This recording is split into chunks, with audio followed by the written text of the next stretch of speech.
अदालत मिलेन भने तपाईँ पत्र छैन काट्दै हाम्रो काट्दै बुझ्नु छ अदालत आएर अनि मलाई ठिक नदिने अनि यहाँ के मलाई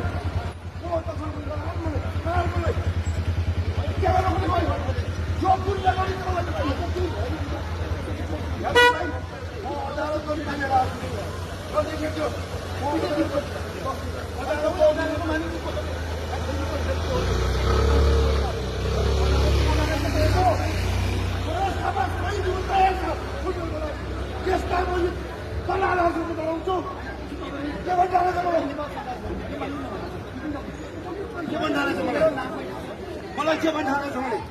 बडा स्टाफा हो यो त्यसको के भनिरहेको छ आइज अदालतको निर्णय मान्ने को हो आफै बस्दैन कमल भाइ बोलो अलिकति पनि अदालतमा आफै निर्णय बसमा जाने अनि बडा स्टाफलाई चाहिँ मार मलाई मर्न तयार छु तर छोक्न तयार छु नेपाली सुन्नको लागि